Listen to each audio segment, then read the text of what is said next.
You know more than you think. You simply haven't learned to read the signs yet. Consider this. How many times have you trusted someone's words only to later feel the sharp sting of betrayal? How often have you returned a smile, while a voice deep inside whispered that their kindness was merely a mask? The truth is often uncomfortable. Most people are not who they appear to be. Their words are rehearsed, their confidence is borrowed, their happiness is a performance. And yet, the Stoics taught that every mask, given enough time, will crack. No lie can entirely silence the truth that burns just beneath the surface. If you dare to look beyond appearances, you will uncover not only who others truly are, but who you are in relation to them. This is not a path to judgment, but to liberation. Because once you see with clarity, you can no longer be deceived. You can finally live with the strength of someone unshaken by illusion. If you feel that pull toward clarity, I invite you to join us on this path. As a choice for yourself, a commitment to wisdom, to growth, and to walking the Stoic way toward truth in a world built on masks. Truth 1. Everyone wears a mask. We often wonder why our relationships feel so confusing. Why we trust someone only to feel deceived later. Why the person who seems the happiest is often carrying the deepest sorrow. The difficult truth is that people rarely reveal their authentic selves. What you see on the surface is not the whole picture. It is a mask, carefully constructed over years of trying to survive in a world that often demands conformity. The Stoics understood this profoundly.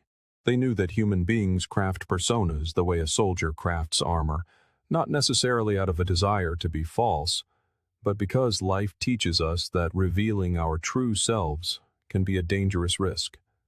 As children, we learn quickly what earns us approval and what brings rejection. Some of us find that being funny makes us beloved, so we carry that humor into adulthood, even on days when we feel crushed inside. Others discover that a show of toughness earns respect, so they walk through life behind a hardened shell, even if that shell hides a tender and fearful heart. This is why the world so often feels like a stage. As the psychologist Carl Jung observed, the persona is that which in reality one is not, but which oneself, as well as others, think one is. This mask is not inherently evil. It helps us navigate society. But it is not the truth. Pay attention to the small cracks, the laugh that lasts a moment too long, the sudden avoidance of eye contact when a personal topic is mentioned, the subtle shift in tone when a sensitive subject arises. These are the moments the mask trembles, and for a fleeting second, the real person shows through. Let's make this tangible. You might know someone who always positions themselves as the strong one. They never complain. They carry everyone else's burdens and appear unshakable. But watch them closely. You might notice the tension in their jaw when they think no one is looking, or the way they fall silent when vulnerability enters a conversation. Their mask of strength exists to protect a profound fragility underneath. On the other side, consider the perpetually cheerful person, the one making jokes, smiling through every hardship. Their humor has become a survival strategy. The mask of joy shields them from a sadness they cannot bear to confront, either in front of others or within themselves. From a Stoic perspective, recognizing these masks is not about becoming cynical. It is about developing compassion. Because once you see that someone's arrogance is a mask for insecurity, or that their endless cheer is a defense against despair, you stop taking their behavior personally. You stop being deceived, and instead of reacting with anger, you begin to respond with patience. This truth, however, has two sides. It is not just about reading others, it is about reading yourself. We all wear masks, whether we admit it or not.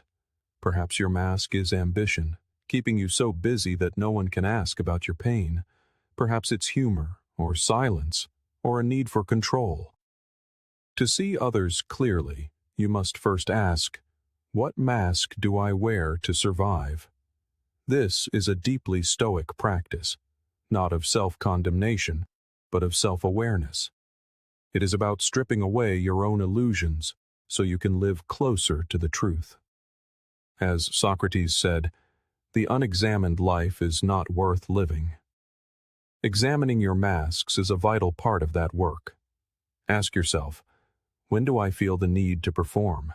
When do I laugh, not because something is funny, but because I don't want to answer the real question? When do I put on a show of strength, not because I feel strong, but because I am terrified of being seen as weak? By confronting these questions, you begin to close the distance between the mask and the true self. Now let's return to how this helps you read others. Imagine you are in a conversation with someone who constantly interrupts. The mask says, I am confident, I know what I'm talking about. But if you look past the mask, the truth might be whispering, I am afraid of being ignored. Or consider the person who brags endlessly about their achievements. The mask proclaims, I am successful. The truth beneath it whispers, I am terrified that I am not enough. Once you see this pattern, it is impossible to unsee. And that is a powerful realization, because it not only makes you harder to deceive, it also makes you harder to hate. As Aristotle observed, knowing yourself is the beginning of all wisdom. Knowing others follows the same path. The moment you understand that everyone is hiding something, not out of malice but out of fear, you stop expecting perfection. You learn instead to look for the glimpses of the real self that shine through the cracks. And those glimpses, though small, are more valuable than the entire performance. This is where Stoicism offers more than just psychological insight. It offers a moral direction. The goal of reading masks is not to manipulate people, but to live wisely, with less illusion. It is to extend compassion when others seem unbearable. Because once you realize that the harsh critic is hiding a wounded child, or that the bully is masking a deep-seated fear, your response changes. You gain a profound freedom. You stop being reactive. Here is a practical step. The next time you are in a conversation, listen not only to the words, but observe the silent language of the body. Watch for the flicker in the eyes when a sensitive subject comes up. Notice the way someone shifts in their seat when they are uncomfortable, or the forced laugh that doesn't quite reach their eyes. These small signals are the cracks in the mask. And as you do, catch yourself. Notice when you slip into your own mask. When you smile but don't mean it. When you say, I'm good. When you are anything but. The Stoic path is about living in alignment with truth, and that begins with honesty toward yourself. So the next time you look at someone and feel that something doesn't add up, trust that feeling. People reveal themselves in the smallest of ways, and when you learn to notice the slips, you will see that we are all fighting the same battle, the battle between the mask we wear and the truth we fear. Recognizing that will not make you colder, it will make you wiser. Truth 2. Criticism is confession. When someone criticizes you, it's easy to become defensive. A harsh comment, a mocking tone, a judgment that stings, and instantly your guard goes up. We have been conditioned to believe that criticism tells us something about ourselves. But the deeper truth is that criticism almost always reveals more about the critic than the one being judged. People rarely attack from a place of pure clarity. They attack because something within them has been stirred, something unresolved, something they refuse to face. What they point at in you often mirrors what they are trying to hide in themselves. Think about the last time you heard someone endlessly complain about another person's arrogance. He's so full of himself, they say. She's always bragging. That kind of constant critique feels personal, but if you look closer, it's often a confession. Behind the accusations lives a deep insecurity. Perhaps the critic fears they are not good enough, and so arrogance in others triggers their own hidden longing for admiration. Carl Jung once said, "Everything that irritates us about others can lead us to an understanding of ourselves." What you resent on the outside is often a reflection of what you have repressed on the inside. This is why criticism so often feels exaggerated. When someone despises dishonesty in others, it may be because they themselves struggle to be fully honest. When someone relentlessly mocks emotional people, it may be because they are terrified of their own emotions. This is projection. The Stoics would say the battlefield is not out there. It is in here, within our own minds. Let's make this practical. Imagine a colleague who constantly accuses others of being lazy. They never stop pointing out who isn't doing enough. On the surface, it seems they are simply concerned with productivity. But if you step back, you might realize this person is haunted by an insecurity about their own worth. They fear being seen as unproductive, so they project that fear outward, attacking in others what they most dread in themselves. Or picture the friend who can't stop gossiping about how fake everyone else is. They seem obsessed with exposing inauthenticity. But beneath that obsession may live a painful truth. They themselves feel inauthentic, disconnected from their real self, and gossip becomes a way to deflect from that inner wound. Once you begin to see this, your relationship with criticism changes forever. Instead of reacting with immediate hurt, you learn to pause. You step into the Stoic mindset, calm, observant, curious. You ask yourself, what does this reveal about them? What are they wrestling with that makes this trait in me so unbearable for them to see? This transforms judgment into insight. It allows you to hold on to your peace instead of letting someone else's pain dictate your emotions. And here is the empowering part. This truth doesn't just help you understand others. It helps you understand yourself. Ask yourself honestly, what bothers you most in other people? Do you despise arrogance? Perhaps you are struggling with your own need for validation. Do you hate dishonesty? Maybe there are truths in your own life you have yet to fully admit. Do you resent weakness in others? Perhaps you are terrified of your own vulnerability. Criticism is a mirror. What you condemn in others may be pointing towards something you need to heal in yourself. As Socrates suggested, let him that would move the world first move himself.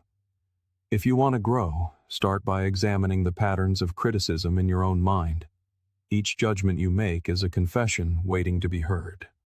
The Stoic practice here is one of self-scrutiny, to notice when your irritation is less about reality and more about your own fears echoing back at you. Imagine scrolling online and finding yourself rolling your eyes at someone posting endless selfies. Before you judge, pause. Ask yourself, why does this bother me? Is it because I truly value humility? Or is it because I, too, crave recognition but feel ashamed to admit it? The more you practice this, the more honest you become with yourself. And the more honest you are with yourself, the less power the criticism of others will hold over you. This is where compassion enters the picture. When you see criticism as confession, you stop hating people for their harshness. Instead, you see them as human beings battling themselves. The person who mocks your emotions is confessing they are scared of feeling. The person who calls you weak is confessing they do not feel strong inside. Once you see it, you can't unsee it. And it softens your heart. You will still protect yourself from cruelty. The Stoics were not naive. But you will no longer waste your energy on hatred. The next time someone criticizes you, instead of rushing to defend yourself, simply breathe. Let the words land, but do not let them define you. Then quietly ask, what does this reveal about them? Their criticism may say far more about their story than it does about your character. And if there is truth in what they say, use it. If there is not, let it go. Either way, you win. Criticism is confession. Once you understand this, you step into a new kind of freedom. You are no longer swayed by the winds of opinion, but rooted in clarity. The next time someone tears into you, don't just hear their words. Listen for the confession hidden beneath. It might change how you see them. And if you are brave enough, it will change how you see yourself. Truth 3. Silence is louder than words. There is a strange weight that fills the air when someone goes quiet. You've felt it before. You ask a direct question, perhaps something personal, and instead of an answer you receive a hesitation, a pause, a swift change of subject. They might laugh it off or reply with a short, vague line that feels rehearsed. On the surface, it seems like nothing. Just silence. But if you pay close attention, that silence is full of meaning. It tells you more about a person's truth than their carefully chosen words ever could. Human beings are masters of language. We are trained from childhood to use words as shields, to protect ourselves, to avoid judgment, to gain approval. We learn what is safe to say and what is better left unsaid. But in those moments when the words disappear, when the mask slips for just a second, you catch a glimpse of what someone is truly feeling. Silence becomes a confession. The Stoics knew this well. Marcus Aurelius reflected, "The soul becomes dyed with the color of its thoughts." And even when people choose not to speak, their silence still carries the color of their inner world. Think about an argument. The loudest person in the room is often not the most truthful. The one shouting, defending, insisting, they are often trying to drown out their own doubt. But the person who suddenly grows quiet when a topic hits too close to home, that quietness reveals a different kind of truth. It is the unspoken admission. This hurts me. This scares me. This touches something I do not want to expose. Words can be manipulated, but silence often leaks the raw reality. As Seneca observed, speech is the index of the mind. But what someone chooses not to say is just as telling. When a person dodges a question about their past, when they gloss over a painful subject, when they give a flat answer where emotion should be, that silence becomes an index of their fear. You are not just hearing words, you are hearing the boundaries of what they cannot yet face. Consider an everyday example. You ask a friend how they are really doing after a breakup. They smile and say, "I'm fine." But their voice is flat, their eyes look away, and they immediately change the subject. The silence between the words, that subtle pause, is a louder truth. They are not fine. They just don't feel safe enough to admit it. Or think of a coworker who avoids all conversation about mistakes. They will talk endlessly about their successes, but the moment a failure is mentioned, the conversation suddenly dries up. That avoidance is the silence that reveals the wound. This is why silence is so powerful to read. Words are often crafted for survival. But silence resists that polish. It slips out through the cracks. Here is where the Stoic perspective adds depth. When you notice these silences, the goal is not to judge, but to understand. The temptation is to label avoidance as weakness, but the Stoics remind us that all people carry burdens. Everyone has truths they are not yet ready to face. Instead of reacting with frustration, you can approach those silences with compassion, because chances are you have your own. Think of the times you have stayed quiet when you could have spoken, the times you said, "I'm fine," when you were not. Silence connects us, because it is a shared human defense. To examine life, both your own and others, you must learn to study silence. It tells you where the self-examination has stopped, where fear has drawn a line, and often those are the very places where healing is most needed. If you listen carefully, silence shows you not just who someone is, but where they are still hiding. In close relationships, silence becomes even louder. A partner who falls silent during discussions about the future may be carrying an uncertainty they cannot admit. A friend who never talks about their family may be holding on to unhealed wounds. The silence around these subjects is not random. It is protective. And when you notice it, you are given a choice. You can push for answers, or you can approach with patience, creating a space where that silence might one day feel safe enough to turn into words. Here is a practical step. The next time you are in a conversation, instead of rushing to respond, pause. Listen not only to what is said, but to what is left unsaid. Notice the hesitations, the quick deflections, the short answers that don't match the depth of the question. Ask yourself, what truth might be hiding in that silence? And in your own life, take time to reflect on the things you avoid talking about. You will be surprised by how much you learn about yourself by examining your own silences. Remember, reading silence is not about exposing people. It is about understanding. The Stoics taught that wisdom is not about control. It is about clarity. When you see silence for what it is, you stop being fooled by words alone. You start reading the spaces in between. And in those spaces, you discover a deeper layer of truth. Plato once wrote, "Wise men talk because they have something to say, fools because they have to say something." But there is another layer. Sometimes people stay silent not because they have nothing to say, but because the truth feels too heavy to voice. That silence is not foolishness. It is fear. And fear is always worth noticing. The more you practice this, the more you will realize just how loud silence can be. It tells you what people cannot yet admit, and it shows you where you, too, still carry unspoken stories. The Stoic way is to see this clearly, without bitterness, and to understand that silence is not emptiness, but a map of where healing is needed. So, the next time you ask a difficult question and are met with silence, do not dismiss it. Do not rush to fill the space. Instead, pause. Pay attention. For that silence is not an absence of meaning. It is a clue, a window, a whisper of truth. And once you learn to hear it, you will never listen to a conversation the same way again.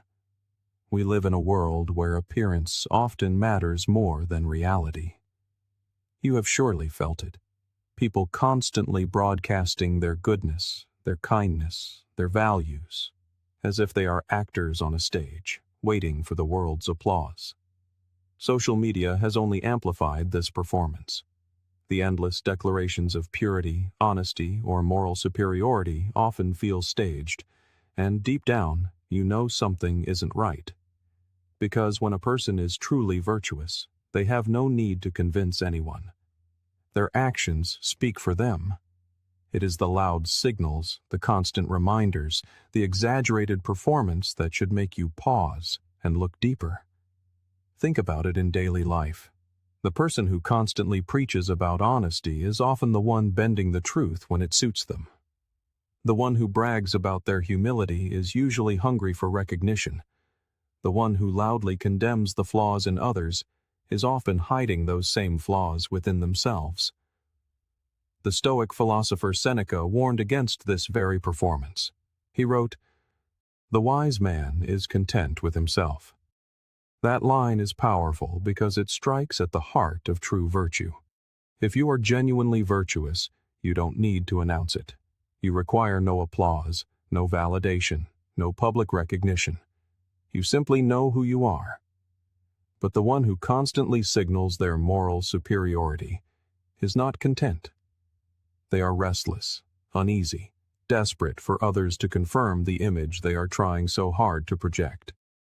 Let's bring this down to a human level. Imagine two people. The first quietly donates to charity, never speaking of it, never seeking acknowledgement. The second ensures that everyone knows about their donation, posting pictures with inspirational captions, constantly reminding others of their generosity. Which of these two possesses the stronger character? The answer, of course, is obvious. But here is the deeper question. Why does the second person feel the need to broadcast it? Often, it is because they are trying to convince themselves. By loudly signaling their virtue, they hope to silence the insecurity that whispers, "Maybe you're not as good as you think." True virtue is consistent action, not a one-time performance. It is lived in the quiet moments when no one is watching. It is the daily choice to act with integrity, even when no applause will follow. Virtue signaling, on the other hand, is about the spectacle, visible moments designed for an audience. And that is the great divide. One is habit, the other is theater. This truth becomes even clearer when you observe those who condemn others most loudly. Have you ever noticed how the harshest critics of immorality so often end up caught in scandals themselves? This is not a coincidence. It is a confession. By loudly projecting their own righteousness, they attempt to cover up the very things they are ashamed to face in themselves. The philosopher Epictetus taught his students to avoid this trap. He said, "Don't explain your philosophy, embody it." That command cuts through centuries, and its wisdom stings even today. If you live with honesty, you do not need to remind people of your honesty. If you live with kindness, you do not need to advertise your kindness.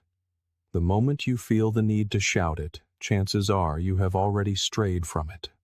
Loud virtue isn't about embodying a value, it's about persuading an audience. Consider how this plays out in relationships. A friend who constantly insists on how real and loyal they are may, in fact, be neither. Their repeated declarations are a red flag. Why? Because when loyalty is genuine, it requires no self-promotion. It simply exists. Or think of the person in a workplace who constantly boasts of being a team player. If you watch closely, you will often see them undermining others when it benefits them. Their words and their actions do not align. And the louder the words, the weaker the alignment. Virtue signaling flips reality upside down. It is all about appearing, not being. It focuses on reputation without substance. But the Stoic way is to focus on being, and let reputation follow naturally, or not at all. Now, let us reflect on ourselves, because it is easy to see this truth in others, but far harder to admit it in our own lives. Ask yourself, when do I signal virtue instead of living it? Do I sometimes brag about my honesty because deep down I am afraid of my own half-truths? Do I overemphasize my kindness in public while struggling with resentment in private? We have all done it. It is part of being human. The goal is not to shame ourselves, but to recognize the moments when signaling takes over from substance. That recognition is the first step back to authenticity. In today's world, where public image is a form of currency, this truth is more urgent than ever. People curate their lives to appear flawless, moral, and strong. But the Stoic approach reminds us that inner reality matters more than outer appearance. A quiet act of integrity outweighs 1,000 loud performances. And if you want to read people accurately, this is the key. The louder they need to prove their virtue, the more fragile it usually is. Plato, too, warned against mistaking shadows for reality. In his allegory of the cave, he showed how people can become trapped watching mere appearances instead of the truth. Virtue signaling is a modern version of those shadows. It looks like morality, but it is not the real thing. It is a projection, a performance, a flicker on the wall. Our task is to turn away from the shadow and seek the substance. And here is the personal challenge. Strive to live your values so quietly, so consistently, that you never need to announce them. Let your actions be your proof. If you are honest, people will notice. If you are kind, people will feel it. If you are loyal, people will experience it. No announcement required. That is the Stoic way. So the next time you encounter someone who loudly proclaims their virtue, do not be fooled by the performance. Look deeper. Ask yourself, is this lived or is this staged? And in your own life, resist the temptation to advertise your goodness. Just live it. Because real strength never needs a microphone. Truth. 5. People lie to themselves first. One of the most difficult truths to accept about human nature is this. People are not only dishonest with others, they are profoundly dishonest with themselves. In fact, most deception does not begin as an attempt to trick the outside world. It begins inside, as a whisper in the quiet moments of fear, shame, or regret. Think of how many times you have heard someone say, "I'm fine," when it is clear they are not. Or, "I don't care anymore," when their heart is still burning with care. Or, "I'm over it," when you can feel the bitterness clinging to their voice. These are not calculated attempts to mislead you. They are practice stories, meant to convince the self. Self-deception is one of the most powerful forces in human behavior. Why? Because reality can be unbearable. When the truth feels too heavy, too painful, too threatening to our sense of who we are, the mind invents a version we can live with. It is not always malicious. Sometimes it is simply survival. The Stoics were deeply aware of this tendency. They did not see self-deception as harmless. They saw it as a prison that prevents growth. Seneca warned of this, asking, "How long are you going to wait before you demand the best for yourself?" That question digs at the very core of self-deception, because the lies we tell ourselves are so often just delays. I'll change tomorrow. I'll face it when I'm ready. I'll deal with it later. But later stretches into years, and the lies calcify into a life that never moves forward. Consider an example we all know: heartbreak. When someone has been rejected or abandoned, they often say, "I don't care." It is the easiest lie to tell. But if you look into their eyes, if you listen closely, you will hear the tremor in their tone. They care more than they can admit. The lie is a shield against pain, but it also blocks healing, because you cannot truly heal from something you refuse to acknowledge. Another form of self-deception is pretending to be over our failures. People often say, "That didn't matter," or "It wasn't important anyway." But if it truly did not matter, they would not need to insist so strongly. The very repetition is a tell. Deep down, the sting remains, but the mind has built a protective story around it. This is why the Stoics placed so much emphasis on aligning perception with truth. Marcus Aurelius wrote, "If someone can prove me wrong and show me my mistake, I will gladly change, for I seek the truth by which no one was ever truly harmed." This is the antidote to self-deception. It is radical honesty, the willingness to see clearly, even when it hurts. But why is lying to ourselves so common? The answer lies in fear. Fear of rejection, fear of failure, fear of not being enough. And here is the paradox. Self-deception feels protective in the moment, but it is destructive over time. Think of someone in a toxic relationship. They might say, "It's not that bad," or "They'll change," over and over. The story comforts them in the short term, because facing the truth, that they are trapped in something harmful, feels overwhelming. But the longer they hold on to the lie, the more they suffer. Let's put this into real life. Imagine someone says, "I've moved on," but their body stiffens at the mention of an old partner's name, or someone insists, "I'm not jealous," while their eyes flash with envy. Or they repeat, "I'm fine." So often it begins to sound mechanical. These are the clues. They reveal that the lie is not meant for you, it is meant for them. And if you want to truly read people, you must listen not just to their words, but to the tension underneath. Self-deception is the enemy of self-knowledge. That is why so many people live in contradiction, saying one thing while doing another. They insist they don't want love, but chase it endlessly. They insist they don't need approval, but crumble without it. They insist they are strong, but avoid any situation that truly tests them. The contradiction is not hypocrisy. It is blindness. They have convinced themselves of a story, and now that story is running their life. Here is the empowering message. You can use this truth not only to read others, but to liberate yourself. Start by asking, what lies do I tell myself? Do I say I am fine when I am not? Do I minimize my pain because I fear it will overwhelm me? Do I pretend I don't care, so I don't have to face disappointment? These are difficult questions, but the Stoic path is one of courage. Think of the times you have denied your own feelings.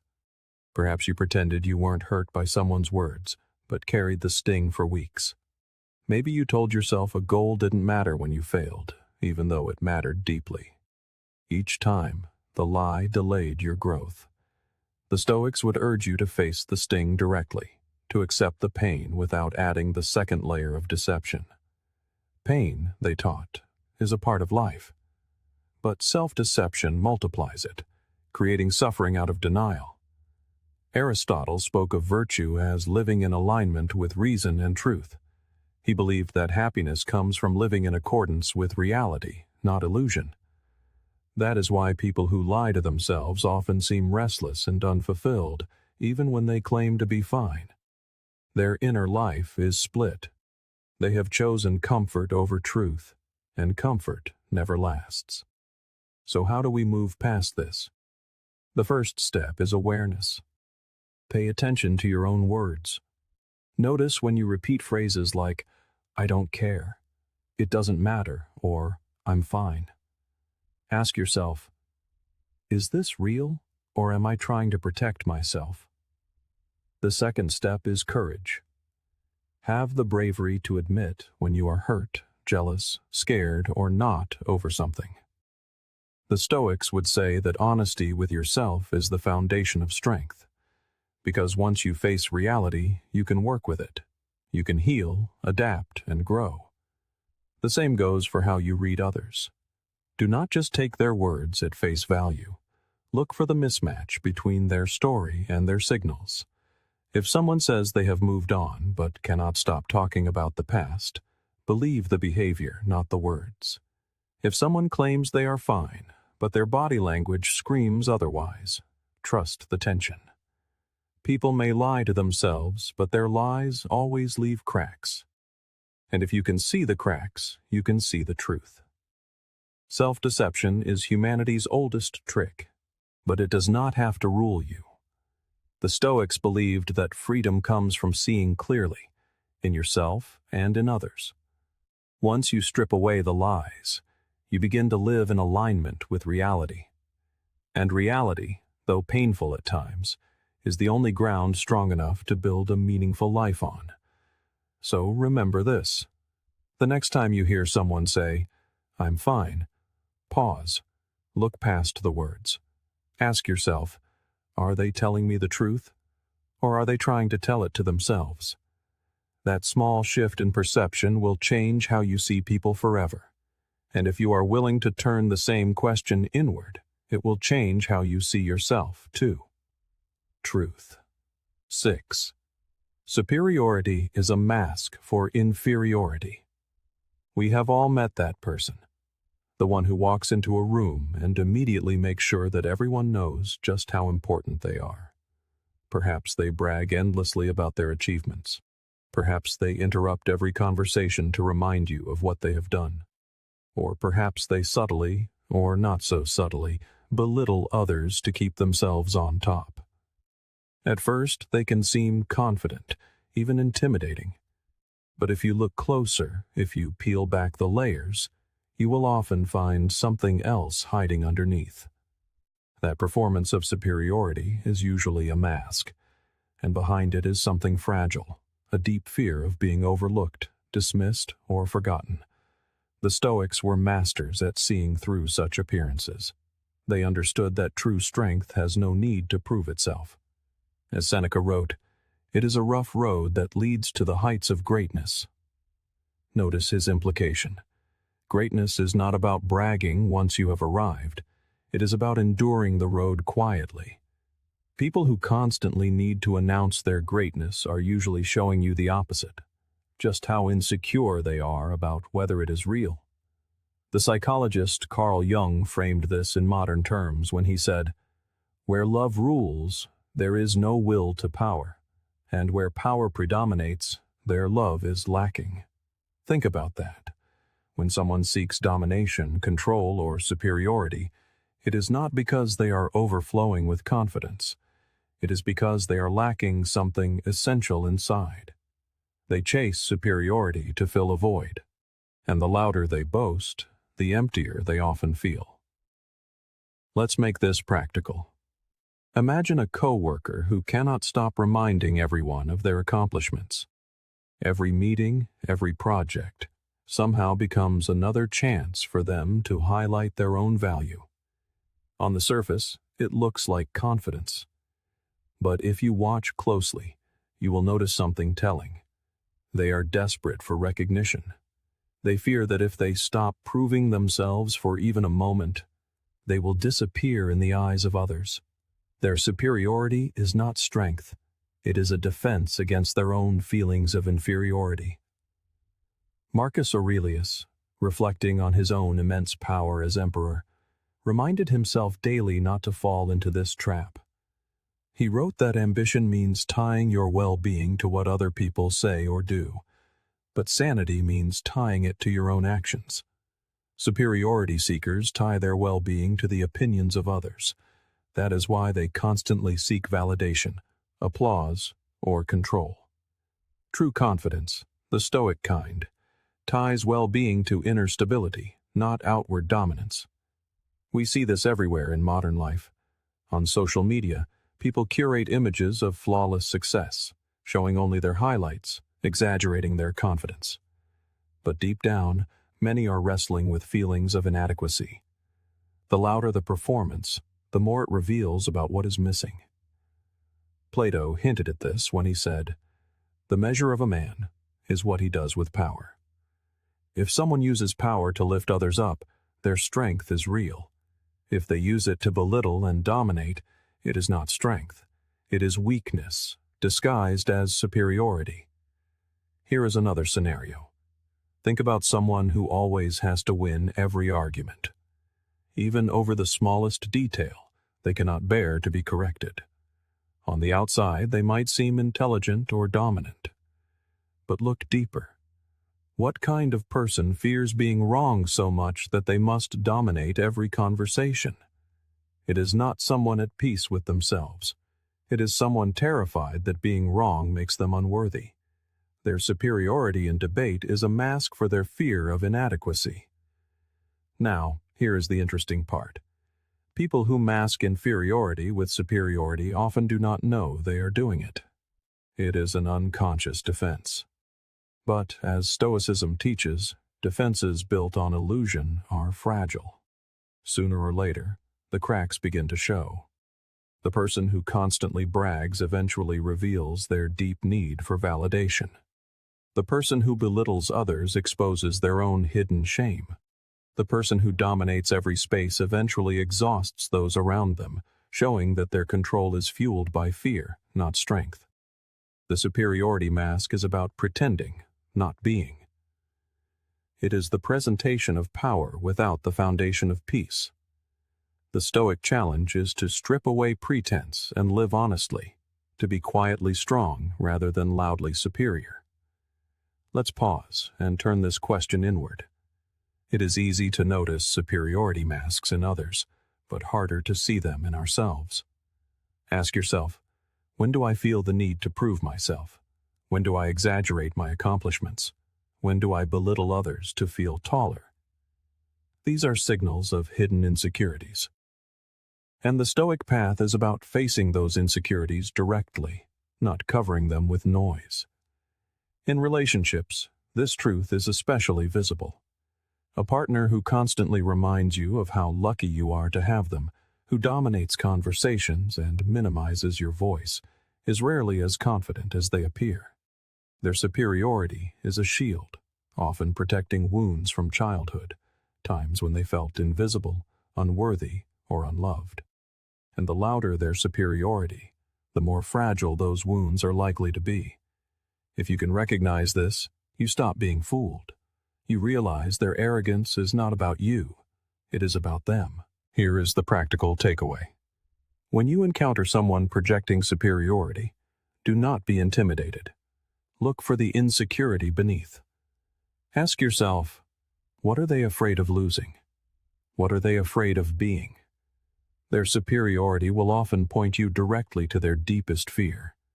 And once you see that, their arrogance loses all its power over you. And in your own life, remember this. The need to prove yourself is often a signal to pause and look inward. What fear is driving me to perform? What part of myself am I trying to hide? The Stoics would say that facing this honestly is the true path to strength. Because when you accept your vulnerabilities, you no longer need to cover them with noise. So the next time someone brags endlessly, belittles others, or dominates every space, do not be deceived. Remember, superiority often masks inferiority. Real confidence is quiet. Real power does not perform. The strongest person in any room is not the loudest, but the one who carries a quiet stillness, for they have nothing to prove. This quiet strength often comes from understanding a fundamental truth about human nature, that fear, not desire, is the primary driver of our behavior. To truly understand the currents that guide human action, we must look beyond the surface of desire and ask, instead, what is it that they fear? Most of our behavior, from the smallest habit to the most significant life choice, is shaped less by the pursuit of joy and more by the avoidance of pain. It is an uncomfortable truth to admit. Yet, think of how many times you have said yes when you meant to say no, simply to avoid the sting of disappointing someone. How often have you remained silent when you longed to speak, held back by the fear of looking foolish? These are not choices born of desire. They are born of fear. Observe the many forms fear takes. The person who talks incessantly may not be arrogant. They may be terrified of being ignored, filling the silence before rejection has a chance to enter. The one who vanishes when challenges arise is not always careless. They are often paralyzed by the fear of failure, choosing to disappear rather than confront it. And the person who constantly agrees, their internal voice screaming no, is not spineless. They are driven by a deep-seated fear of losing connection. Their compliance is a shield against the pain of rejection. To truly read people, you must learn to look beneath the surface of their actions and ask, what are they so afraid of losing? Consider how fear sculpts our very identities. The individual who must always be in control does not crave power for its own sake. They fear the chaos that would ensue if they lost it. The person who seeks constant approval does not truly want compliments. They fear the terrifying invisibility they feel without them. And the one who avoids conflict at all costs does not necessarily love peace. They fear the rejection and abandonment that might follow if they dare to disturb the waters. Fear is the root hidden beneath a tangle of branches.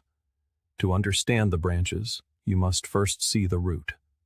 This understanding becomes a powerful tool in daily life. When someone's action seems strange or irrational, do not ask what they are doing, but what they are afraid of. The boss who micromanages every detail is not merely a perfectionist, they are haunted by a fear of failure. The friend who cannot stop gossiping is not simply malicious. They are afraid of their own irrelevance. The partner who clings too tightly is not just affectionate, they are terrified of being abandoned.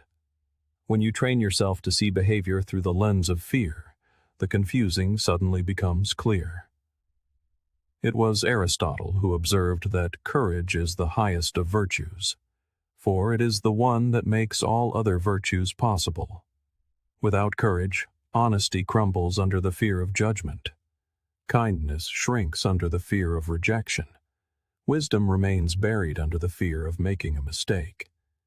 This is why the Stoics placed such importance on confronting fear, not by pretending it doesn't exist, but by meeting it with reason and resolve. Fear shapes not only individuals but entire societies. Socrates warned, "Beware the barrenness of a busy life." Many fill their schedules to the brim, not from a love of productivity, but from a terror of stillness. In the quiet, they might have to meet themselves, and that is a meeting they dread. Others chase wealth not from a genuine desire for riches, but from a profound fear of insignificance. Entire cultures are forged by collective anxieties, the fear of weakness, of losing status, of being forgotten. The trap, however, is that fear is so universal, most people fail to recognize its influence.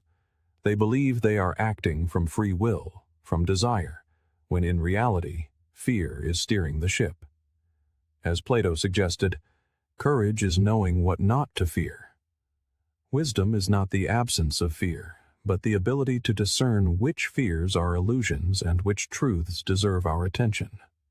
So, how do you apply this? Start by noticing when someone overreacts. An overreaction is often fear spilling over its container. The person who erupts in anger at a simple interruption may not be angry at all. They may be terrified of being dismissed. The one who panics at a small change in plans is not overdramatic.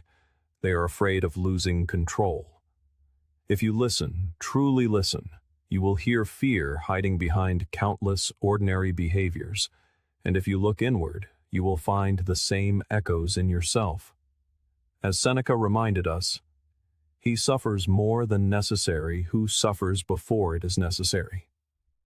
We rehearse our fears, creating patterns of suffering that shape how we live and who we become.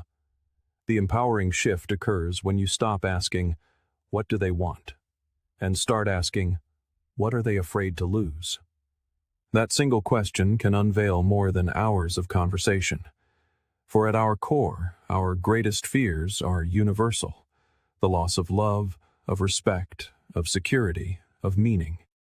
These are the invisible forces that drive people to actions they cannot even explain to themselves. So, the next time someone's behavior confounds you, look beneath the surface. You will likely find fear, and once you see it, you will realize something profound.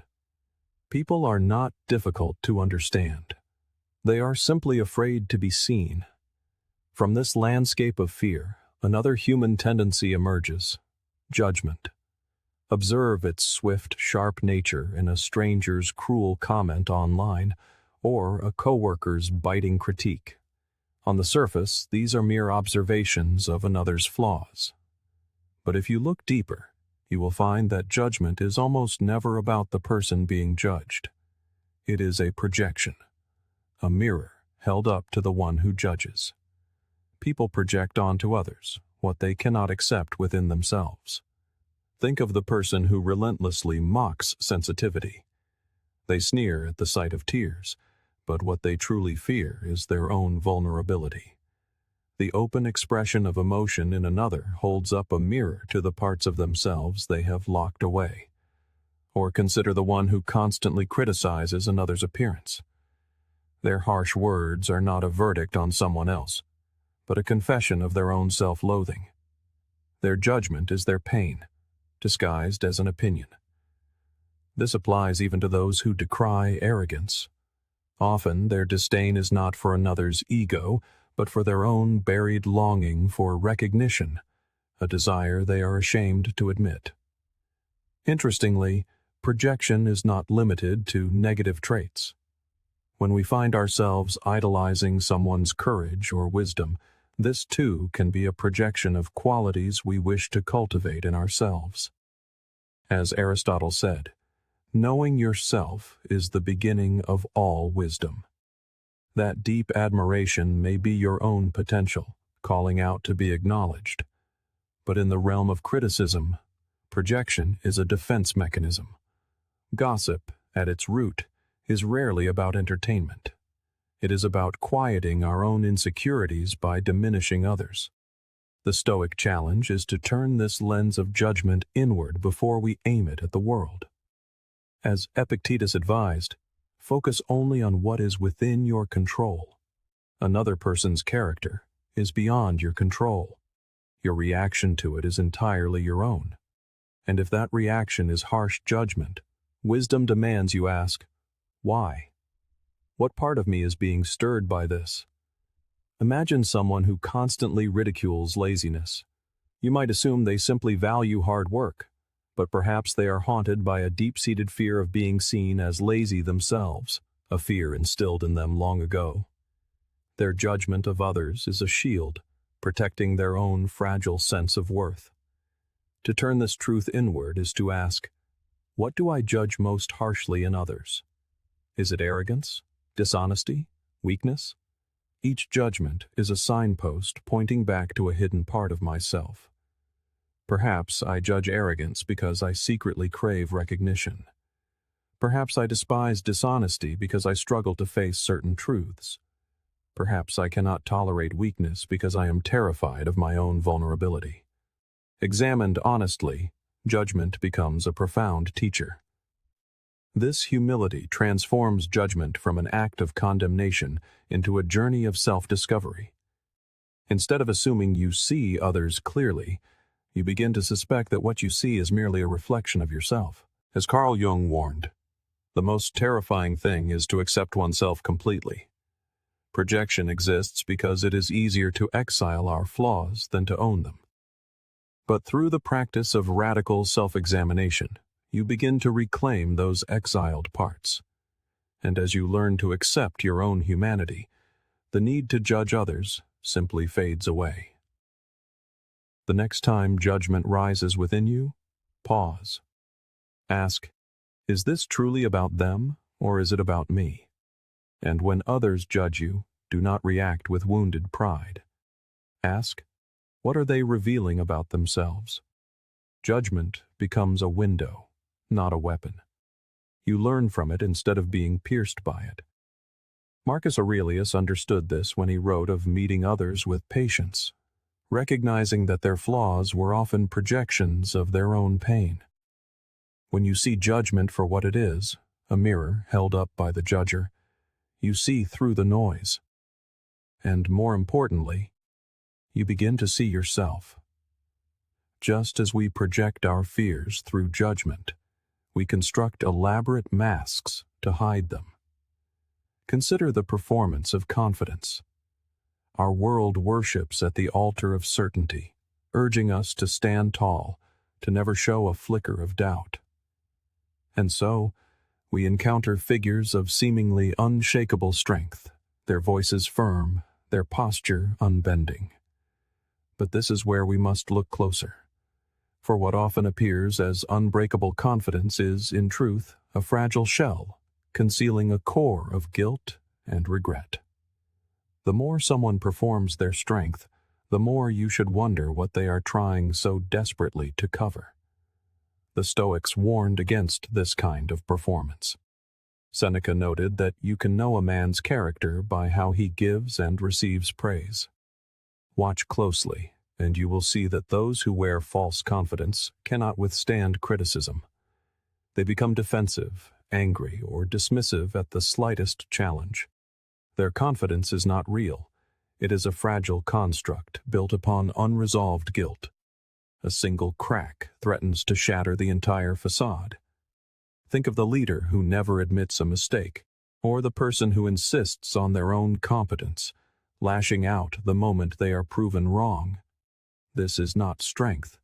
It is guilt over past failures they have never made peace with. Their exaggerated confidence is merely a shield protecting an old wound. Inwardly, they are pursued by the ghosts of their own perceived inadequacies, and they silence those ghosts with a mask of certainty. The deepest form of confidence is the ability to admit ignorance without fear, to carry humility without shame. But false confidence can never do this, for to admit a flaw would be to expose the very guilt it exists to hide. Guilt is a heavy burden. People carry it for things they have done, words they have spoken, or opportunities they have missed. Instead of facing that weight honestly, they build a persona to conceal it. It is easier to pretend to be unshakable than to admit, "I regret what I have done." But this path only deepens the wound. As Plato suggested, the greatest wealth is to live content with little. We can apply this to confidence. The greatest strength is to live content with your imperfections. The one who pretends to have it all figured out is never at peace. We have all done it, walked into a meeting pretending to be prepared, or projected strength after a mistake to hide our shame. But the Stoic path is one of radical honesty. As Marcus Aurelius wrote, "If it is not right, do not do it. If it is not true, do not say it." This applies to confidence as well. If it is not real, do not perform it. Instead, face the weakness beneath it and find true strength in that admission. Real confidence is quiet. It does not need to posture. It does not collapse under criticism because it knows that weakness is a part of being human. Look for the overcompensation, the person who must always be the smartest, the strongest, the most certain. These are the signs of insecurity, not strength. The paradox is that the less you feel the need to perform confidence, the more truly confident you become. True confidence is found in balance, steady, humble, and real. In any relationship, the partner who never apologizes or the friend who dominates every conversation is not secure. They are hiding their fear beneath a mask. Once you understand this, you are no longer fooled by the performance. You see the guilt beneath the mask, and you can respond not with intimidation, but with clarity. Remember, the strongest people you will ever meet are not the ones who look perfect. They are the ones who no longer need to pretend. This performance extends even to our words, in the grand, sweeping declarations we so often hear. I never care what people think. I am always happy. Nothing ever bothers me. These statements, delivered with such finality, may sound like strength. But listen carefully, for the more absolute the claim, the more fragile the truth it conceals. Exaggeration is not a sign of conviction. It is the voice of insecurity, turning up the volume to drown out the quiet whisper of doubt. The friend who constantly proclaims they are so over someone is usually the one who is not. The colleague who insists they never get stressed is often the one battling silent anxiety. When you hear these absolutes, pay attention. They are confessions disguised as declarations. Seneca saw through this trap centuries ago, writing that no one is crushed by misfortune unless they have first been deceived by prosperity. Exaggeration deceives us in the same way, painting life in false, bold colors while denying the nuanced reality of the human experience. To say, "I am always happy," is to deny half of what it means to be alive. At its core, exaggeration is a plea. It is someone saying, "Please believe this about me, because I do not fully believe it myself." If they were truly at peace, they would not need to shout it. Real confidence is quiet. Real joy does not require an announcement. But deeper still, exaggeration is an act of self-deception. We repeat these absolutes to convince ourselves. "I never care what people think" becomes a mantra, not because it is true, but because the speaker desperately wishes it were. It is a shield forged not from strength, but from the terror of being seen as weak. Exaggeration, in its essence, is self-deception spoken aloud. Consider the realm of relationships. Picture someone who constantly declares, "I don't need anyone. I'm perfectly fine on my own." While sometimes true, more often than not, the louder the claim, the deeper the hidden truth. A profound longing for connection, masked by a fear of vulnerability. Or think of the person who insists, "I'm always honest." If you watch them closely, you will often find them bending the truth in subtle ways. This exaggeration is not a mirror reflecting strength, but a shield concealing fragility. Exaggeration is a misuse of the power of words. Instead of revealing truth, it twists language to hide it. Yet the irony is that in its attempt to hide, it also reveals. The louder the exaggeration, the more visible the fragile truth underneath becomes to anyone paying attention. The Stoics offered a way to see through this shield. First, they teach us to look past the surface of exaggerated claims and read the subtle language of insecurity beneath. When someone proclaims, "I'm always happy," we learn to hear the quiet whisper beneath. "I'm afraid to admit when I'm sad." When they say, "I never need help," we can hear the unspoken truth. "I don't know how to ask for it." By learning to hear what exaggeration conceals, you begin to see people with greater clarity. Second, they urge us to turn this lens upon ourselves, to examine our own tendencies toward exaggeration. When do you lean on absolutes? Do you tell people, "I don't care," when in fact you care deeply? Do you insist, "I'm fine," when you are struggling? These exaggerations are windows into your own insecurities. This principle applies powerfully to leadership. A leader who constantly insists, "I always know what to do," is not leading from wisdom, but from fear. The truly wise leader can say, "I don't know," without a trace of shame. Marcus Aurelius, ruler of the known world, filled his private journals not with boasts, but with reminders of his own flaws, fears, and the necessity of humility. This is the mark of true confidence, grounded, quiet, and real. It is the very antithesis of exaggeration. Carl Jung pointed to another vital truth. Where your fear is, there is your task. Exaggeration often points directly to our deepest fears. If someone exaggerates their independence, they likely fear dependence. If they exaggerate their happiness, they fear sadness. The exaggerated statement reveals the very sanctuary where fear resides. And if you listen with discernment, you can learn more from an exaggeration than from any carefully crafted speech. Here is a practice to try. The next time you hear someone use an absolute, "I never," or "I always," pause. Ask yourself, what are they truly saying? What insecurity lives beneath this claim? And in your own speech, begin to catch your absolutes. Instead of saying, "I never care what people think," try admitting, "Sometimes I care too much." That admission may feel vulnerable, but in its honesty it is liberating. Because when you stop exaggerating, you stop hiding. So the next time someone declares with certainty, "I never care what people think," do not take it literally. Hear the fear beneath it.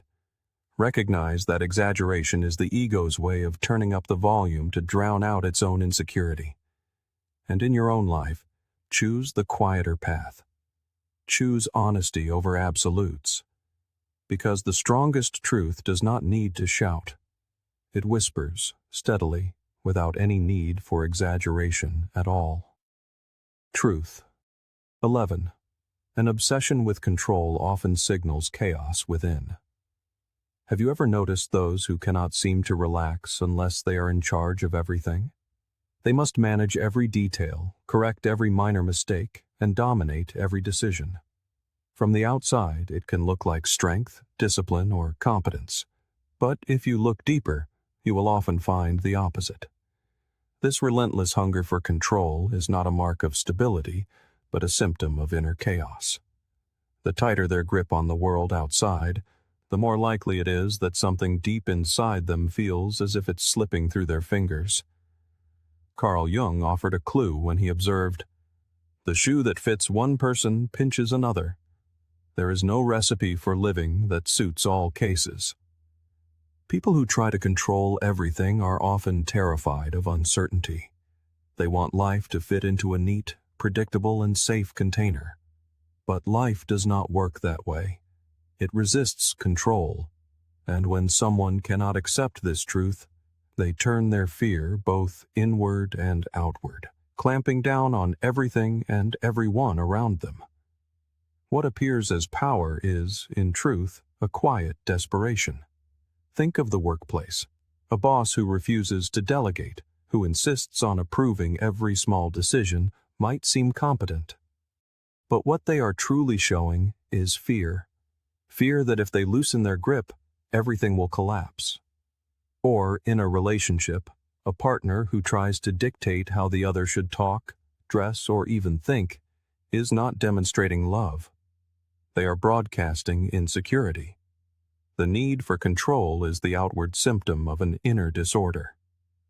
To see this in practice, one need only look at the micromanager at work. Every email must be copied to them. Every plan must be reviewed 3 times. Their energy drains the team, not because they are strong, but because they cannot handle the anxiety of letting go. Or consider the friend who cannot enjoy a trip unless everything goes exactly as scheduled. One deviation, and their mood collapses. On the surface, they appear organized. Beneath it, they are wrestling with an inner chaos they cannot quiet. Plato said, "The first and best victory is to conquer self." The controlling person has not yet achieved this victory. Instead of conquering their fears, they attempt to conquer their environment. But no amount of external control can silence internal chaos. The more they chase it, the more their fragility is exposed. The Stoic path offers a different approach. It is not about pretending chaos doesn't exist, but about meeting it with courage. Epictetus taught his students to shift their perspective from "let me make everything happen" to the far more liberating "let me see what happens." That shift transforms the inner life. Instead of clenching, you begin to trust. Instead of forcing, you begin to adapt. And from that space, true strength emerges, not the brittle strength of control, but the steady strength of peace. And what of your own life? Where do you find yourself trying to control too much? Perhaps you rehearse conversations endlessly in your mind, afraid of saying the wrong thing. Perhaps you plan every moment because uncertainty terrifies you. These are not signs of strength. They are signals from the places where fear is still running the show. Aristotle reminded us that virtue lies in balance. Healthy order is the balance between chaos and rigidity. The person who cannot tolerate uncertainty has tipped out of balance, their desire for control exposing a fear of life itself. Life, the Stoics would say, can never be fully controlled, only embraced. In relationships, when one partner feels the need to dictate everything, it often pushes the other away. They may think control will create security, but it actually destroys it. Love, like life, requires trust, and trust cannot exist in the shadow of control.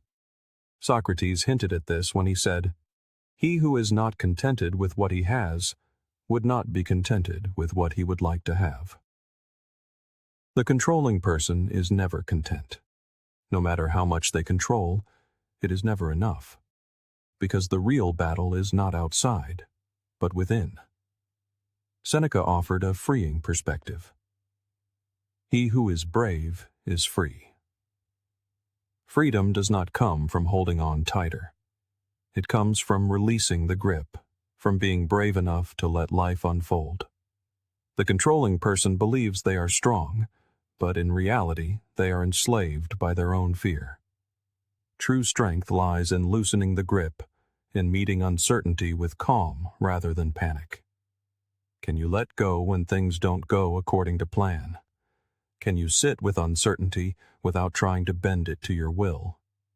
The Stoics would encourage you to practice letting go daily. Start small. Leave something unplanned and observe how you respond. Notice the tension inside when you are not in control. That tension is where the real work begins.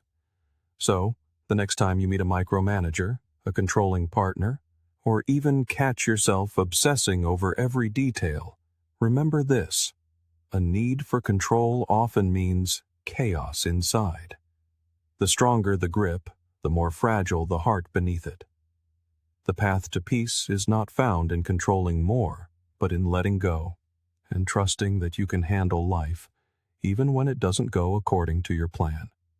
Truth 12. A life of performance often signals a well of emptiness. One need not look far to see how much of modern life has become a stage. Open any social media app and you will find carefully curated images, rehearsed captions, and exaggerated displays of happiness, success, and confidence. But this is not limited to the online world. You see it at work, when someone dominates a meeting more to be noticed than to contribute. You see it in relationships, when someone plays the role of the perfect partner to cover insecurities they dare not reveal.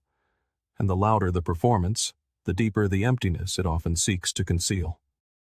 For real peace has no need of a spotlight. It is quiet, steady, and whole, whether anyone is watching or not. The Stoics would have recognized this instantly. They believed that the pursuit of external validation is one of the most dangerous traps of human life. Marcus Aurelius captured this paradox perfectly, writing, "It never ceases to amaze me.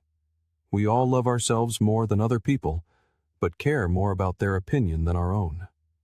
Performances are built on this very contradiction, caring more about how others see us than about how we truly live.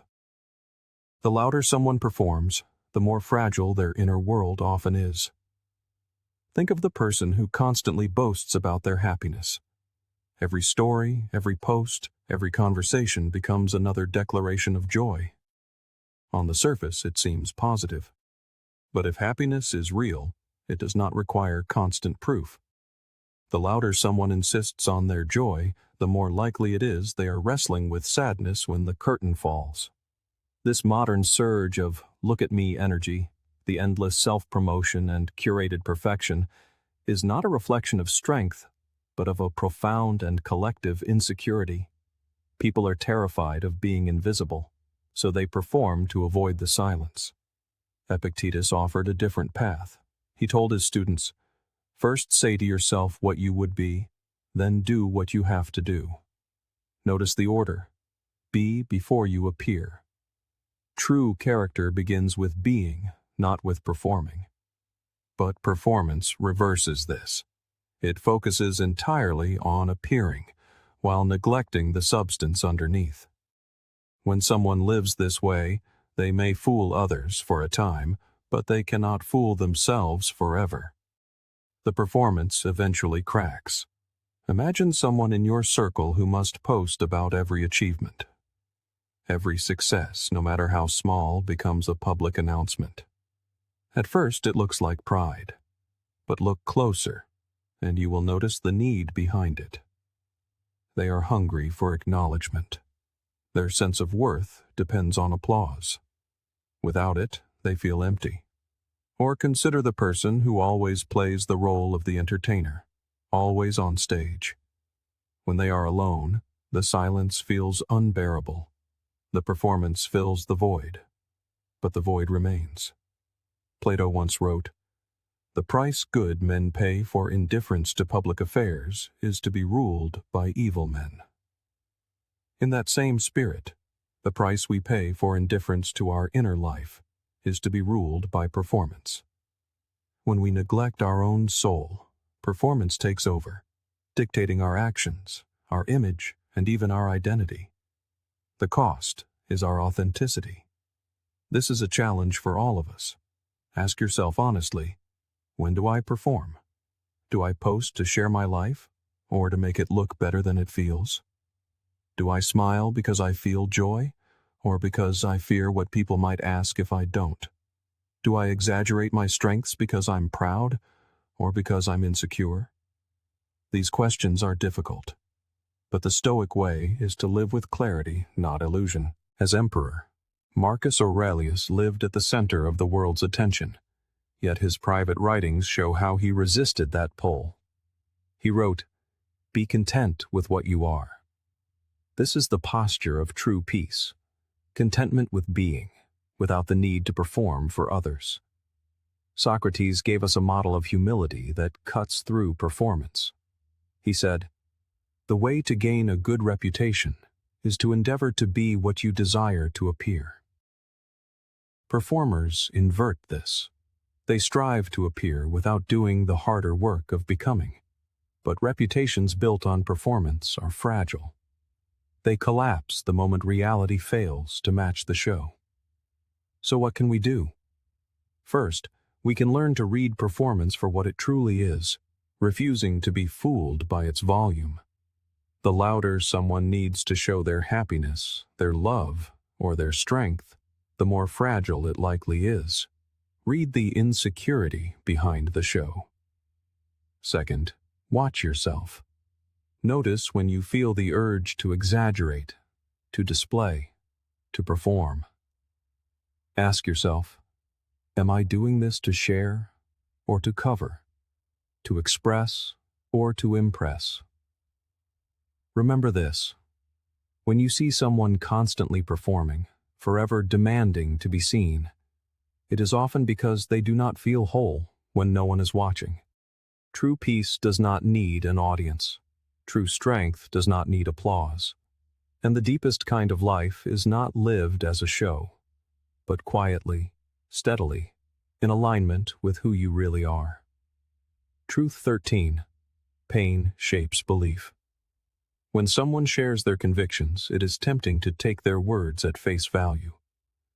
I don't believe in love. People can't be trusted. Life is meaningless. These statements sound like carefully reasoned conclusions. Look deeper, however, and you will find that most beliefs are not born of logic, but of wounds. Behind nearly every hardened opinion, there lies a scar. People do not just speak from ideas. They speak from experiences that have cut them, shaped them, and left a mark they could not forget. The Stoics understood this deeply. They knew the mind interprets reality not through pure reason, but through the lens of its own suffering. Epictetus taught, "Men are disturbed not by things, but by the views which they take of them."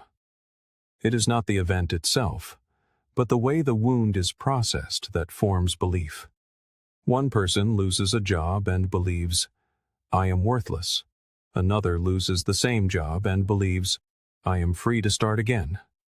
The initial pain may be similar, but the beliefs it forges can be worlds apart. Think of someone you know who is deeply cynical. Perhaps they insist that everyone is selfish, that kindness is always a pretense. At first, it seems like a worldview. But if you ask where it came from, you will often find a story of betrayal. Their belief is not a detached judgment. It is scar tissue, formed around a wound that never truly healed. Seneca observed that difficulties strengthen the mind as labor does the body. But not everyone allows pain to strengthen them. Some allow it to harden them, shaping beliefs that protect them, but also imprison them. Imagine someone who was abandoned in love. They might adopt the belief that people always leave.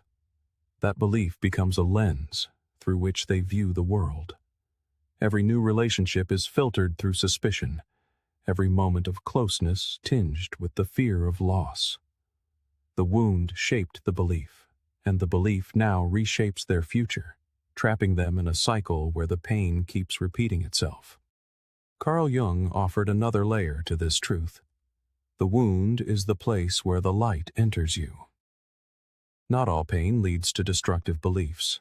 For some, it becomes the foundation of wisdom. The person who was betrayed may learn to value honesty with fierce clarity. The one who experienced loss may develop a profound gratitude for life's fragile moments. The crucial difference lies in whether one confronts the wound or hides from it. For unexamined pain hardens into a prison of limiting beliefs, while examined pain can become a doorway to wisdom. The Stoics relied on this practice of examination. Epictetus encouraged a nightly reflection, reviewing the day to see where he had reacted poorly and where he could improve. This was not just moral discipline, it was psychological hygiene. Through reflection, he prevented pain from quietly hardening into false beliefs. Without it, anger becomes, "People are always against me." Fear becomes, "The world is unsafe." With it, pain is seen clearly and transformed into growth. This explains why some people cling to such rigid, bitter beliefs. These are not reasoned positions. They are fortifications. The sharper the belief, the deeper the wound behind it. Consider how this plays out in a family. A parent who grew up in poverty might believe that money is everything, because their childhood pain taught them the fear of having nothing.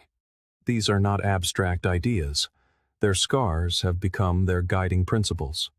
An unexamined wound will invariably crystallize into a belief, and that belief, in turn, will quietly govern a life.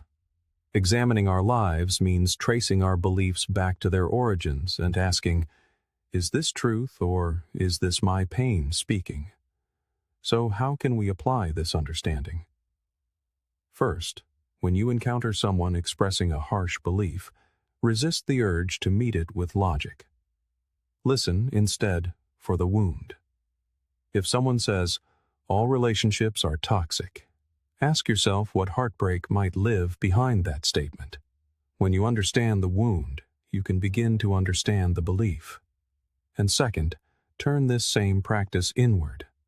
Ask yourself, what beliefs do I carry that might have been shaped by old pain? Do I distrust easily because I was once betrayed?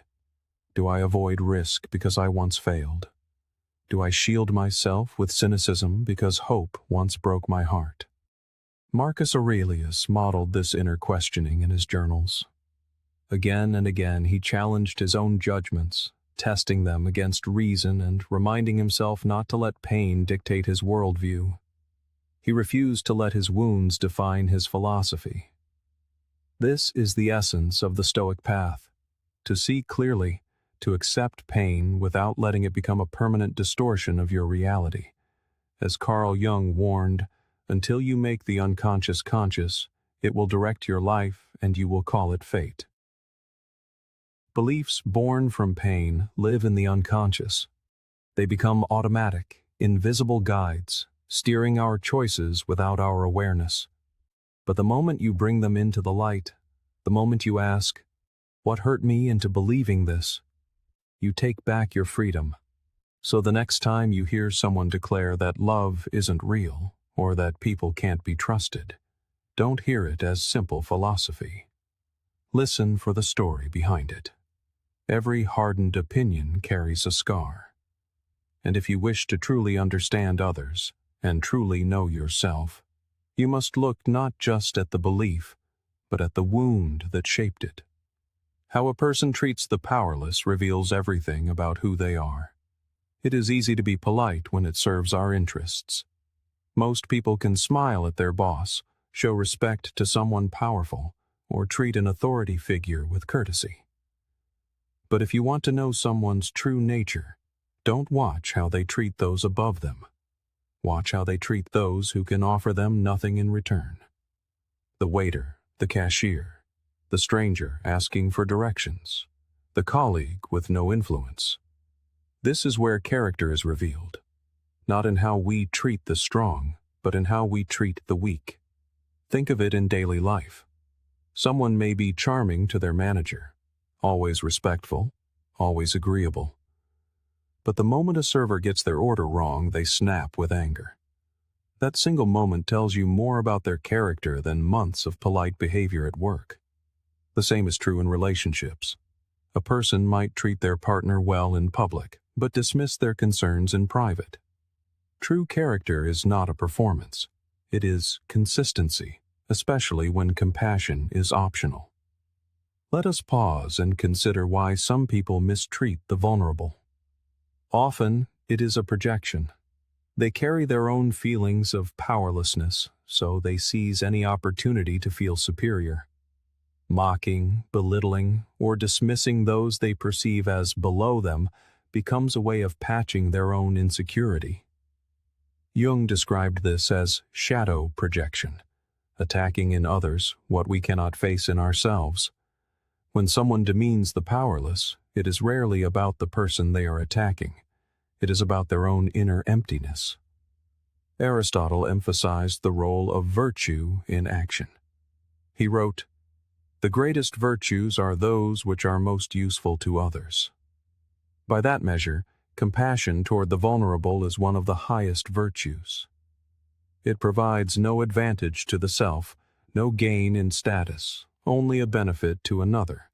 That is why it is such a pure reflection of character. Helping an equal can be transactional. Helping the weak is simply human. Consider history. The leaders remembered most fondly are not those who used power to dominate, but those who tempered it with mercy. The generals who spared civilians, the rulers who cared for the poor, the philosophers who took time to teach even the lowest classes.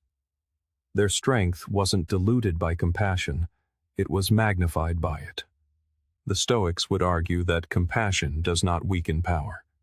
It reveals whether the power is real in the first place. If someone lashes out at the powerless, it is because they have not yet conquered themselves. Their anger, their pride, their insecurity still rules them. But the one who can show patience to a child, respect to a servant, or kindness to a stranger has achieved self-mastery.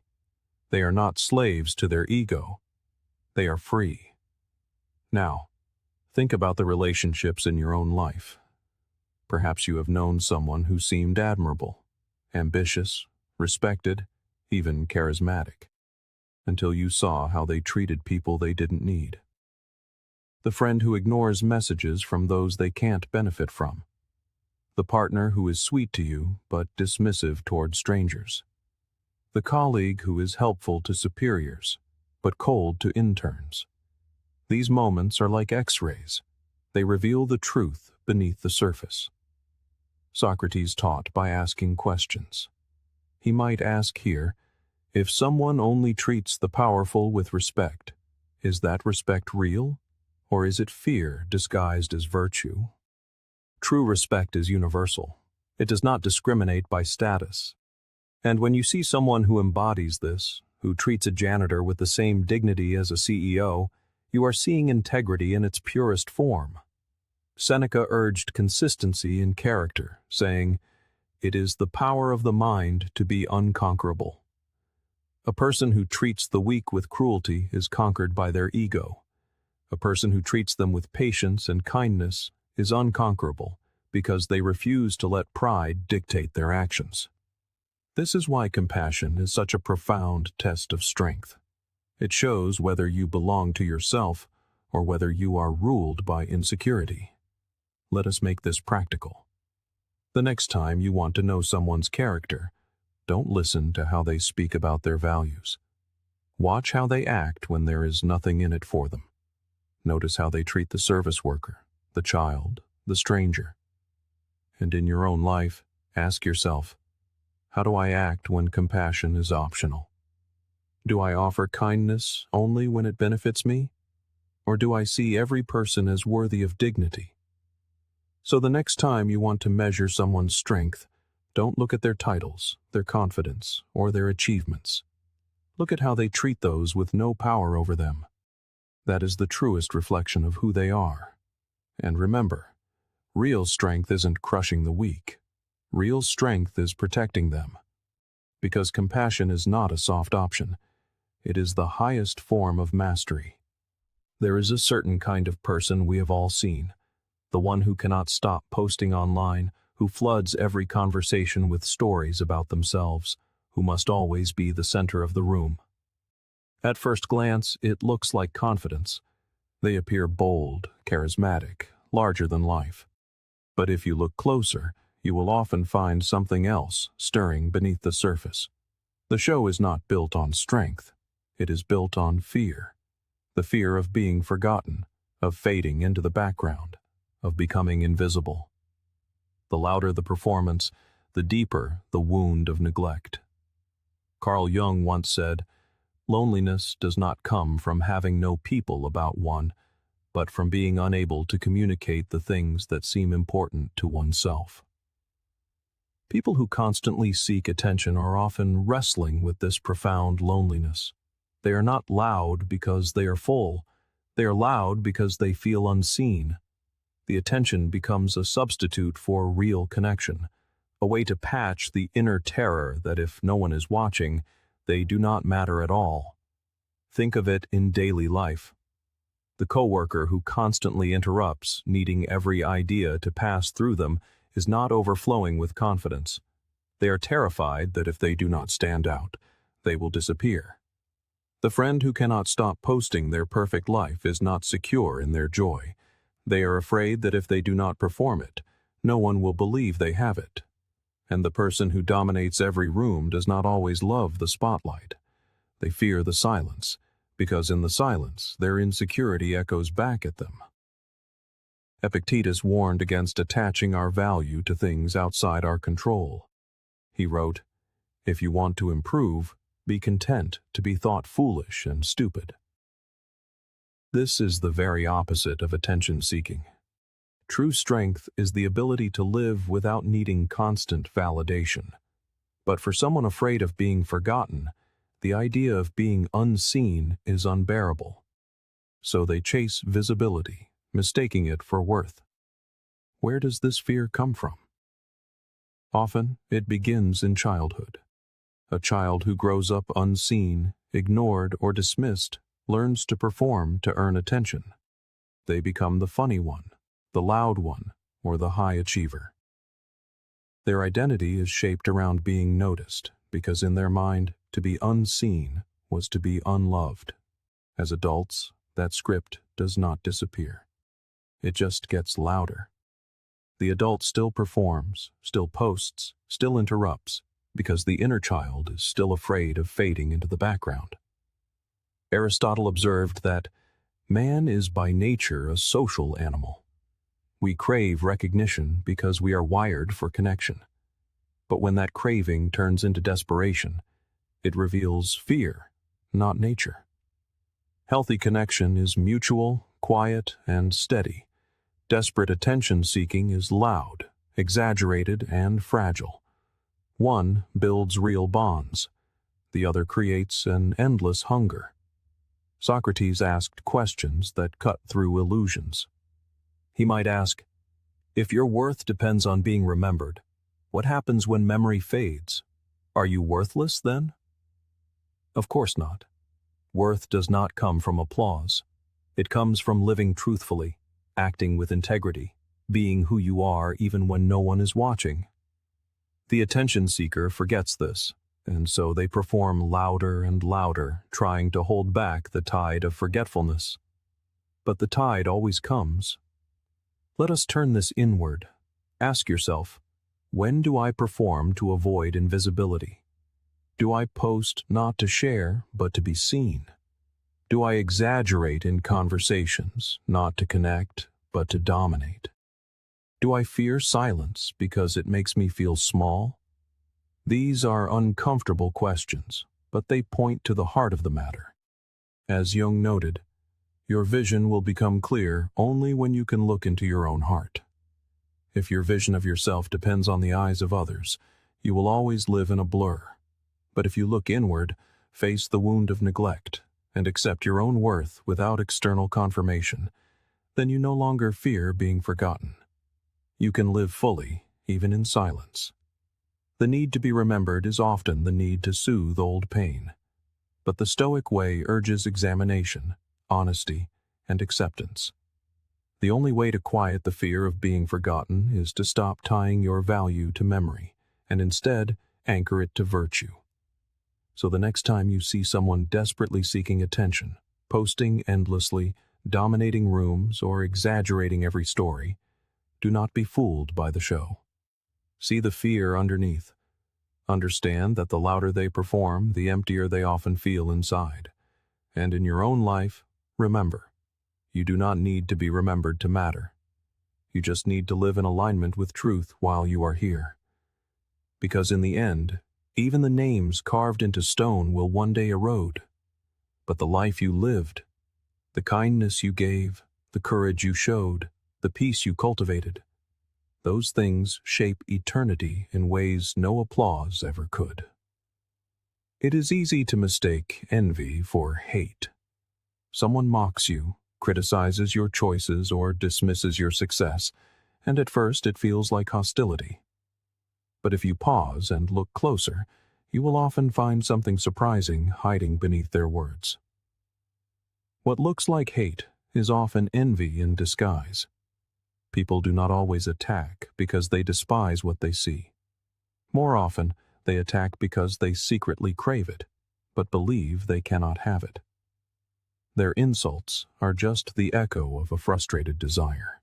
The Stoics understood envy as one of the most corrosive emotions. Epictetus warned that when you see someone honored above you, you should not feel bitter, but instead reflect on the price they paid for it. The Stoic approach is to recognize the cost behind appearances. The envious person, however, does not do this. They do not examine or reflect. They lash out, hoping to reduce others to a level where their own disappointment feels less sharp. Think of how this plays out. A friend hears of your new opportunity and makes a joking comment that undercuts your achievement. A colleague criticizes your work ethic right after you receive praise. A stranger online mocks your lifestyle, not because they know you, but because something about you triggers what they wish they had. These moments sting, but if you see them through the lens of envy, you realize their attack says more about what they lack than about who you are. Seneca once said, "It is not the man who has too little, but the man who craves more. That is poor." Envy is poverty of the soul. It convinces people that the joy or success they see in others only highlights their own emptiness. So instead of facing their craving honestly, they turn it into an attack. They try to bring others down, hoping it will relieve their sense of lack. But envy never relieves. It only deepens the wound. When you recognize envy behind an attack, you stop taking it personally. You see it for what it is, a projection of longing that has turned sour. For example, someone sees you pursuing your passion with courage, and instead of encouraging you, they scoff, "Must be nice to waste time on hobbies." At first, it feels like dismissal, but perhaps they once had a passion they abandoned out of fear. Seeing you chase yours reawakens that buried desire, and instead of facing their own regret, they attack. Their envy becomes your insult. But the insult is not really about you. It is about their pain. Carl Jung reminded us that envy is unconscious admiration. This is the paradox. Envy is not the opposite of admiration. It is twisted admiration. When someone envies you, they are confessing that you possess something they value, even if they cannot admit it. Their words may sound cruel, but the root is often longing. The Stoics would encourage us to respond not with bitterness, but with calm. As Epictetus said, "Remember that it is not he who reviles you that insults you, but your opinion that these things are insulting." Once you see envy as disguised desire, the sting fades. Their attack loses its grip. You no longer hear it as truth, you hear it as a confession of what they are missing. This truth also applies to us. Ask yourself, when do I feel envy? When do I criticize someone harshly, not because they deserve it, but because they trigger something in me? Maybe you mock someone's confidence because you wish you felt that free. Maybe you criticize someone's success because you secretly crave that security. Envy, if examined honestly, is a teacher. It shows us where we long to grow, but have not yet given ourselves permission. Socrates might ask, "Why do you seek to harm in another what you have failed to cultivate in yourself?" It is a piercing question. The Stoic answer is to not attack what you admire in disguise. Recognize it and let it guide you toward your own growth. Envy can either rot you from the inside or point you toward your potential. The choice is yours. Think of a time someone attacked you unfairly. A harsh comment, a mocking laugh, a backhanded compliment. At the time, it hurt. But looking back, can you see the envy beneath it? Can you recognize that their words were less about you and more about what they felt they could not have? That shift in perspective is liberating. Their attack stops defining you and starts revealing them. Marcus Aurelius wrote, "The opinion of 10,000 men is of no value if none of them knows anything about the subject." Apply that to envy. The attack of someone ruled by envy holds no real value. It does not reveal a truth about you.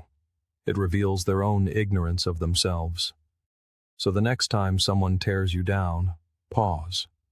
Do not rush to defend yourself or waste energy hating them back.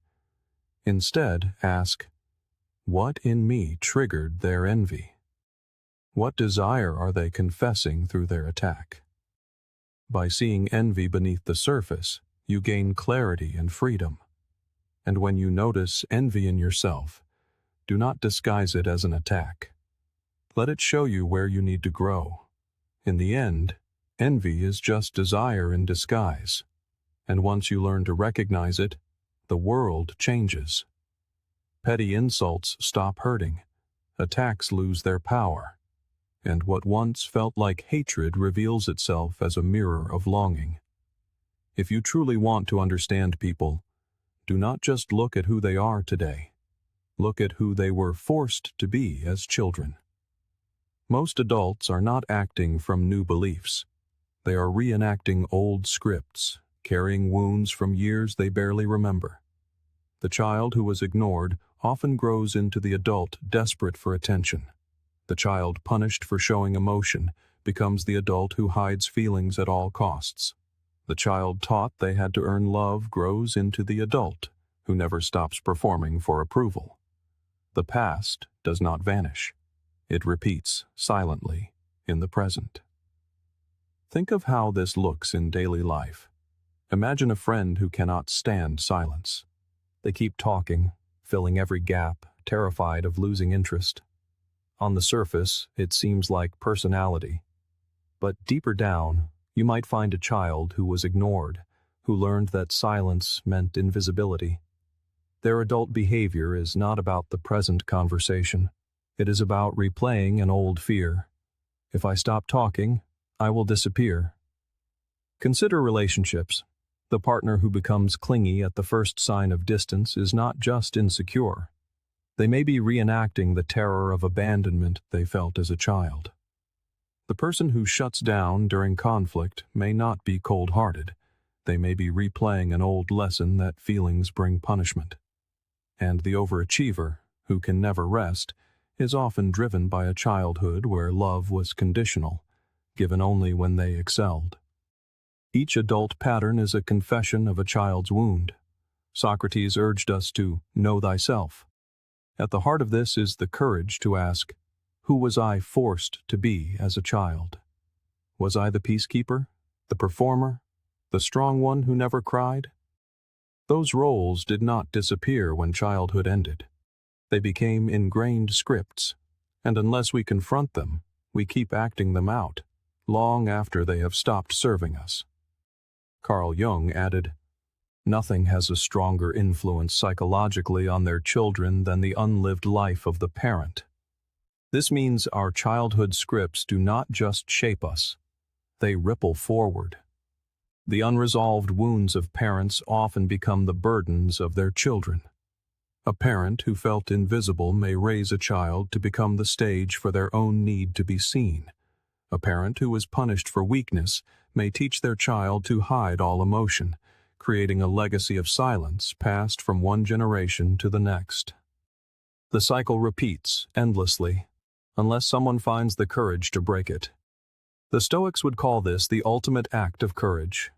As the philosopher Epictetus reminded us, no man is free who is not master of himself. And to master yourself is to master the old scripts, the roles we were given in the quiet theater of our youth. It means seeing them with unflinching clarity, acknowledging their origin, and then, with intention, choosing to write a different story.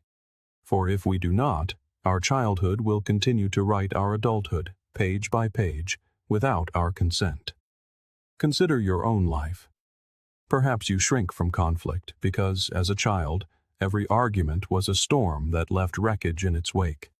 Perhaps you chase recognition with a relentless hunger, because as a child you felt invisible unless you were achieving.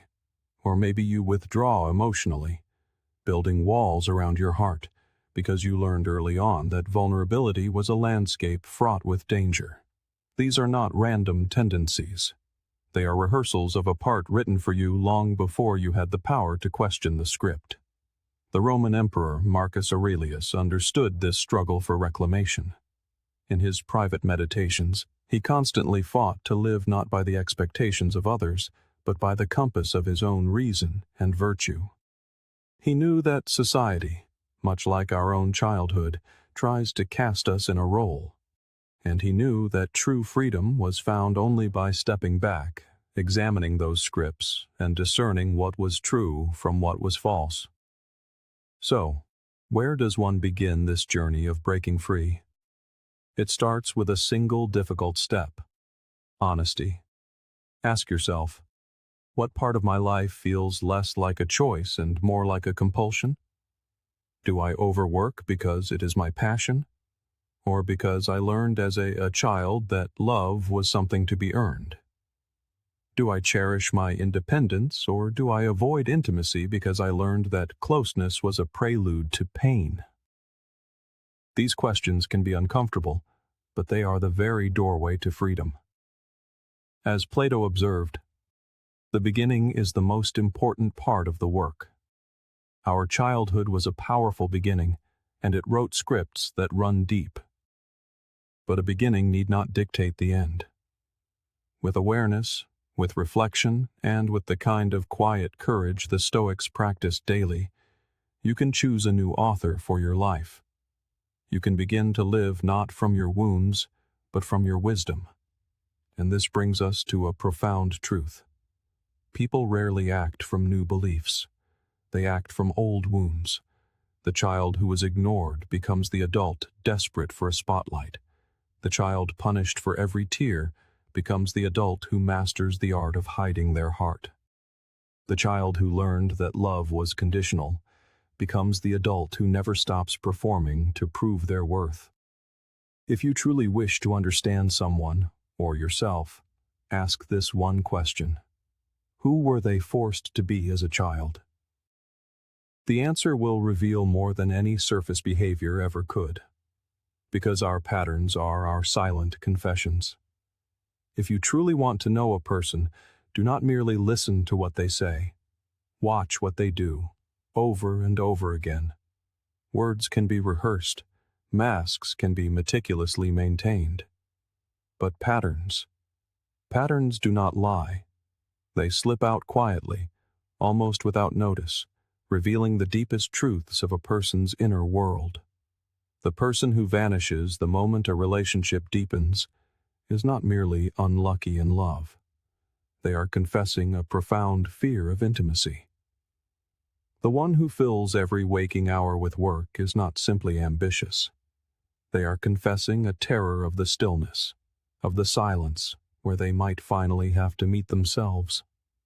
The confession is spoken without words, in the rhythm of their choices. As Aristotle observed, we are what we repeatedly do. Excellence, then, is not an act, but a habit. And habits are simply patterns we have allowed to become permanent. A person who repeatedly deceives, avoids, or withdraws is forging their character with each action.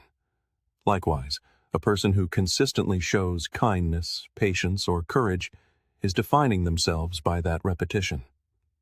A single act can be an anomaly. A repeated act becomes identity. And in those patterns, the soul speaks its truth. Think of relationships. Have you ever heard someone lament, "I don't know why I keep attracting the wrong kind of person"? The answer is etched into their patterns. They may unconsciously seek partners who mirror old wounds, choosing someone neglectful because neglect feels like home. The mouth says, I want love. The pattern whispers, I am terrified of it. Which do you trust? Always, you trust the pattern. Our patterns reveal where we have conquered ourselves and where we remain captive. The person who erupts in anger time and again has not mastered their temper. The one who retreats at the first sign of conflict has not conquered their fear. Our repetitions are a map of our inner battles, showing where self-mastery has taken root and where the old scripts still reign. But this lens of truth must not only be aimed outward, it must be turned upon ourselves. What are your patterns? Do you procrastinate when faced with a challenge that frightens you? Do you deflect with humor when a conversation turns serious? Do you chase the fleeting validation of others again and again? Each of these habits is your own silent confession. This is why the Stoics championed daily reflection. At the close of each day, they would ask, where did I act from wisdom? Where did I fall back into old habits? Where did I repeat the same mistake? So here is the practical wisdom to carry with you. When you seek to understand people, look past the excuses. Excuses are ever-changing. Patterns are constant. If someone disappears every time things get close, that is the truth. If they fill their life with noise to escape the silence, that is the truth. The confession is not in the explanation. It is written in the repetition. When you learn to see this, you stop being fooled by words. Remember this. People may not speak of their pain, but their patterns will scream it from the rooftops. If you learn to read these repeated behaviors, the way they avoid, the way they cling, the way they perform, you will understand more than words could ever convey. Patterns are the silent confessions of the soul, and if you have the courage to see them, both in others and in yourself, you will begin to read souls instead of masks. When you truly step back and see, you realize that no one is merely what they appear to be. Every mask, every silence, every compulsion is a clue, pointing to the deeper story of a soul learning how to survive. The more clearly you see others, the more clearly you will come to see yourself. This is the gift of seeking truth, not just to understand the world, but to awaken to your own life with honesty and strength. Thank you for walking this path with us. Together, we learn not just to endure, but to live with clarity, courage, and compassion.